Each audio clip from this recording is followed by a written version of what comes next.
bonjour à tous. Donc, je me présente, je m'appelle Farid Omer, je suis un des représentants de l'Union des démocrates musulmans français à Lyon. D'accord ? Donc, nous, on participe donc au front contre la loi et à la coordination aussi contre la loi. Simplement, on aimerait apporter une plus-value aujourd'hui. On s'aperçoit malheureusement depuis 20 ans, 30 ans, que c'est toujours la même chose. On vote pour des gens, soit comme aujourd'hui, qui font des lois. Personne ne nous a prévenus, personne ne nous a dit que ce genre de loi serait mis sur la table, soit pour des gens qui promettent des choses et qui font exactement l'inverse. Et à chaque élection, on se fait avoir. Chaque élection, on se fait avoir. D'autant plus qu'aujourd'hui, on le voit malheureusement, la communauté musulmane, c'est devenu la communauté bouc émissaire en France. Vous savez, Aimé Césaire disait, quand on parle des juifs, tendez l'oreille, on parle de vous. Aujourd'hui, on pourrait le paraphraser et dire, quand on parle des musulmans, tendez l'oreille, on parle de vous. Parce que comme l'a dit Abdelaziz tout à l'heure, aujourd'hui, on expérimente un certain nombre de choses, d'accord, sur les quartiers populaires, sur la communauté musulmane, mais c'est l'ensemble de la population qui finira par perdre ses libertés. Donc nous, on a un parti qui existe maintenant depuis une dizaine d'années, qui est l'Union des démocrates musulmans français. C'est un parti totalement autonome, c'est un parti totalement indépendant. On a un site internet pour ceux qui veulent se renseigner, j'ai pas le temps d'expliquer en long et en large, mais on est présent ici pour ceux qui veulent plus d'informations. Ce que l'on veut, c'est qu'on cesse de parler en notre nom. C'est qu'on cesse d'avoir des gens qui parlent en notre nom, qui viennent au moment des élections nous faire des belles promesses et qui après, une fois qu'ils sont élus, nous tapent dessus.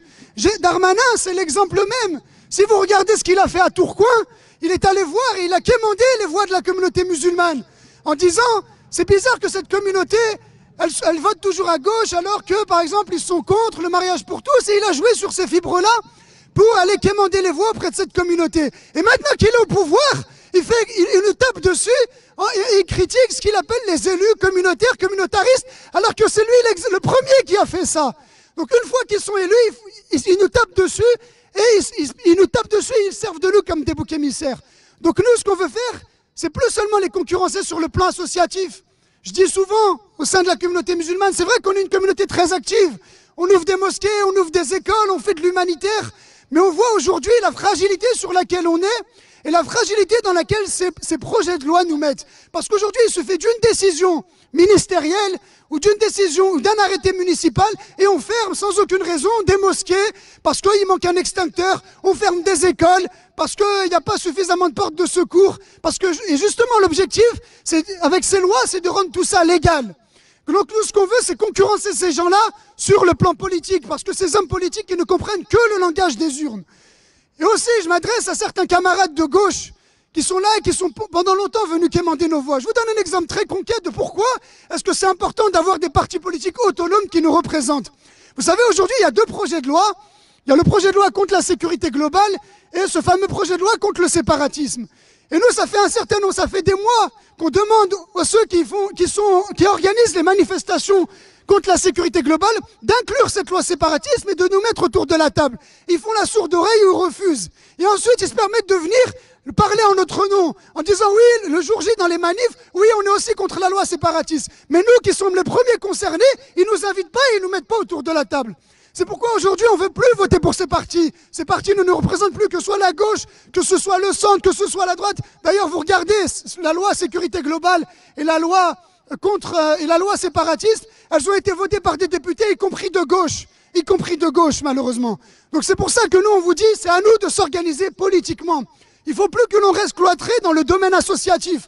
Le domaine associatif, c'est bien, mais on est trop fragile si on reste dans ce domaine-là. Et on le voit aujourd'hui avec ce qui se passe. On voit ce qui se passe avec les fermetures de mosquées.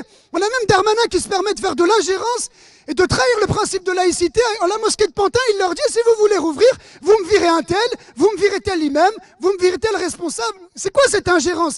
Est-ce qu'il se permettrait de faire ça avec un autre culte? Est-ce que vous l'imaginez demain faire ça avec un autre culte en France? Donc nous, ce que l'on souhaite faire, ce que l'on a déjà fait, c'est se présenter à toutes les échéances électorales. Là, on va se présenter, donc on était présent dans certaines circonscriptions pour la métropole, et là on prépare aussi les élections régionales. Je m'en profite pour lancer un appel, pour pouvoir se présenter à cette élection, il y a besoin de 230 colistiers. À l'heure actuelle, on est à peu près 170. Donc si parmi vous, il y a des gens qui veulent être colistiers, ils sont les bienvenus, simplement qu'ils s'approchent de nous et on peut discuter. Une chose aussi, dernier, sur laquelle je m'arrêterai, n'ayez pas peur. Moi, le nombre de gens que je vais voir, je leur parle du projet, ils me disent, on est d'accord avec vous, on est prêt, on va voter pour vous, mais on ne souhaite pas s'engager, on ne sait jamais pour le travail, pour... C'est ce que cherche le gouvernement. Le gouvernement cherche à faire peur. Il anticipe, et il cherche à nous faire taire et à nous faire peur. Et c'est ça qu'il faut renoncer. Il ne faut pas avoir peur. Si on a peur, la peur, ça paralyse et ça mène à rien. Donc, je termine et je conclue là-dessus. Donc voilà, je remercie le Front contre l'islamophobie, la coordination, de nous donner la parole. Nous, on fait partie de ces organisations, on est organisateurs. Mais ce qu'on veut dire, c'est que le combat, il est politique. D'accord? C'est sur le plan politique qu'il faut agir, qu'il faut s'inscrire, qu'il faut voter, il faut mobiliser autour de nous. Il ne faut plus donner une seule voix à ceux qui nous tapent dessus depuis 30 ou 40 ans. Je vous remercie. Merci.